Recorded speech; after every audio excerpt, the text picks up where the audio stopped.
On August 25, 1958, a small shed in Osaka, Japan filled with the smell of oil and noodles. Inside, a man stood over a bubbling pot, watching carefully as strands of ramen were dropped into hot oil and instantly transformed. It didn't look revolutionary. It didn't look world-changing. But that single moment would go on to reshape how billions of people eat. Because within a few decades, those same noodles would end up in college dorms, prison cells, military bases, and kitchens in almost every country on Earth. So how did something so simple become one of the most consumed foods in human history?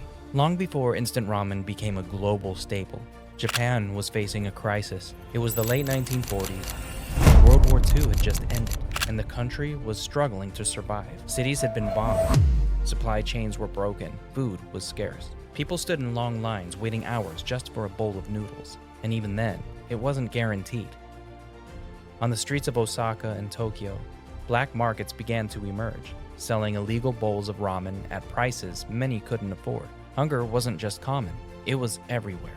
But in the middle of this chaos, one man saw an opportunity, not to make money, but to solve a problem. His name was Momofuku Ando. At the time, Ando wasn't a famous inventor. He wasn't a chef. In fact, he had just gone bankrupt. With little left to his name, he found himself watching those same long food lines day after day. And he couldn't stop thinking about one simple question. Why was something as basic as food so difficult to access? The government had been encouraging people to eat bread, thanks to large imports of wheat from the United States. But to Ando, that didn't make sense. Japan wasn't a bread culture, it was a noodle culture. And if people were already lining up for ramen, why not make ramen that was cheap, fast, and available to everyone? So in a small backyard shed, with no formal training and no guarantee it would work, Ando began experimenting.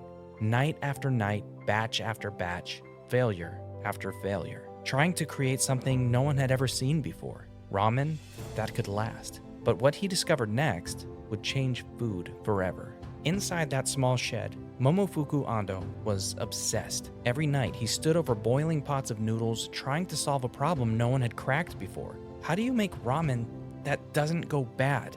Drying them doesn't work. They lost their texture. Freezing them wasn't practical. Too expensive, too complicated. And every failed attempt brought him back to the same place, starting over. But then, one night, something strange happened. As Ando watched his wife cooking tempura in the kitchen, he noticed how the hot oil instantly removed moisture from the food, leaving it crispy, light, preserved. That's when it clicked. What if you did the same thing to noodles? The next day, he rushed back to his shed. He prepared a batch of ramen, but instead of drying them slowly, he dropped them straight into hot oil. Seconds passed. The moisture inside the noodles rapidly evaporated. Tiny holes formed throughout the strands. And when he pulled them out, something was different. They were dry, lightweight, and most importantly, when he poured hot water over them, they came back to life perfectly. It was the breakthrough he'd been chasing. What Ando had accidentally created was something completely new, flash-fried noodles. A method that not only preserved the ramen, but allowed it to cook in minutes. For the first time ever, ramen didn't need a chef. It didn't need a kitchen. It just needed hot water. But there was a problem. Even with this incredible invention, no one was buying it. Because when Ando finally released his product, chicken ramen, in 1958, it was considered too expensive. And what happened next almost killed the entire idea before it even had a chance to spread. When Momofuku Ando finally released his invention, he believed he had solved one of the biggest problems in post-war Japan. Food that was fast, food that was convenient, and food that could last.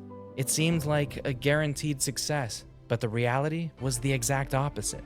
Almost no one bought it, because when chicken ramen hit the market in 1958, it cost about 6 times more than a traditional bowl of fresh noodles. For a country still recovering from war, that price made no sense. Why would anyone pay more for something that was supposed to be cheap?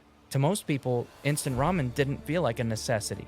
It felt like a luxury, and for a while, it looked like Ando had failed. But Ando didn't panic. Instead, he did something unexpected. He changed the way people saw his product. Instead of marketing instant ramen as cheap food, he positioned it as something entirely different, a premium, modern convenience. This wasn't just food, this was the future. At the time, Japan was beginning to rebuild.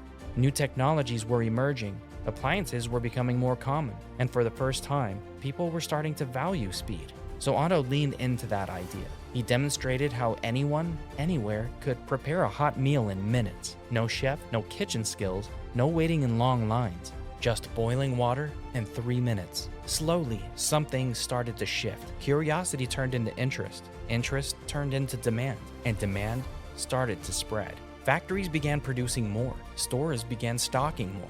And before long, what once seemed like an overpriced experiment started becoming a household name. But the real explosion? That didn't happen in Japan. It happened when instant ramen left the country and entered a world that was about to change even faster. Because what Ando created wasn't just a product for Japan, it was perfectly designed for the modern world. And once it crossed borders, there was no stopping it. By the 1960s, instant ramen had already secured its place in Japan, but Momofuku Ando wasn't thinking small anymore, because he realized something. If instant ramen could solve food shortages in Japan, it could solve them anywhere. So in 1970, Ando made a bold move. He took instant ramen to the United States, but almost immediately he ran into a problem. Americans didn't eat like the Japanese. They didn't have chopsticks, they didn't use bowls the same way, and they definitely weren't used to preparing noodles the way Ando imagined. In fact, many people were breaking the noodles in half, putting them into cups, and eating them with forks. It wasn't how ramen was supposed to be eaten. But Ando noticed something important. People weren't using ramen the right way, they were using it the easy way. And instead of correcting them, he adapted. In 1971, Ando introduced something new, a product that would completely change the game: Cup Noodles. For the first time, the container was the bowl. All you had to do was add hot water, wait a few minutes, and eat directly from the cup. No dishes, no preparation, no effort.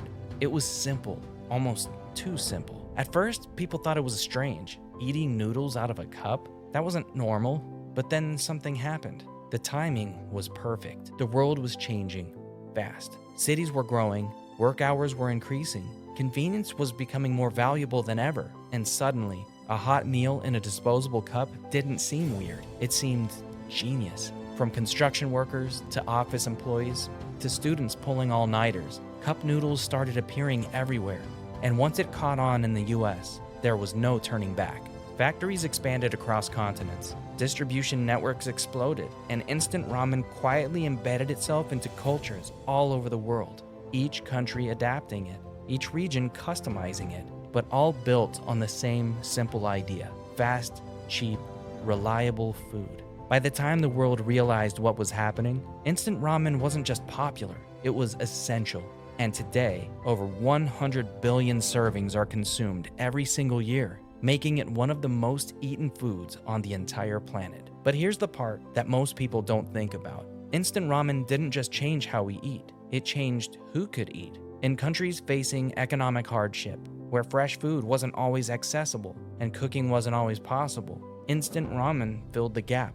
It was cheap enough for almost anyone to afford, simple enough for anyone to make, and consistent enough to rely on. In prisons, it became currency. Packets of ramen were traded like money, sometimes worth more than actual cash. In college dorms, it became survival. For students with no time and even less money, ramen wasn't just a meal, it was the meal. In disaster zones, it became relief.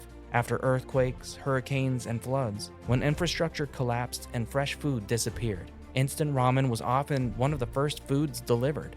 Because it didn't need refrigeration, it didn't spoil quickly, and it could feed large numbers of people fast. But its impact went even further, because instant ramen didn't just feed people, it adapted to them. In South Korea, it became spicier. In India, more aromatic. In Mexico, more tangy and bold. Every country reshaped it, but the core stayed the same: a simple idea: noodles that just needed water. And that simplicity is exactly what made it unstoppable. But there's a twist, because while instant ramen solved one problem, it quietly created another. As it became more popular, more accessible, and more consumed, questions started to emerge about nutrition, about health, about what happens when one of the world's most relied on foods is also one of its least balanced. And yet, despite all of that, people kept eating it more and more every year.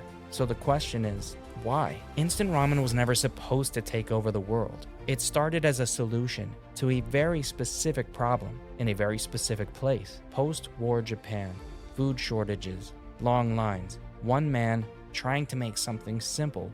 But what Momofuku Ando created didn't just solve a temporary crisis, it solved a universal one. Because no matter where you are in the world, no matter your income, your situation, your time, at some point, everyone asks the same question: what can I eat right now? And instant ramen always has an answer.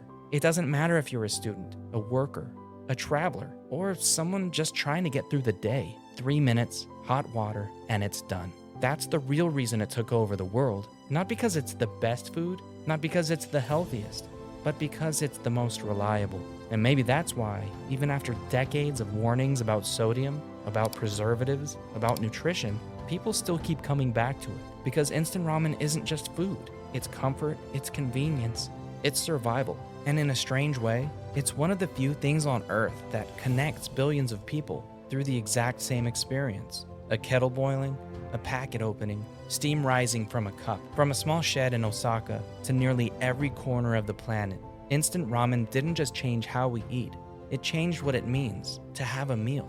If you enjoy this story, make sure to subscribe to Eat This Story for more deep dives into the foods you eat every day. Because the next time you take a bite of something simple, there's a good chance there's an unbelievable story behind it. See you in the next one.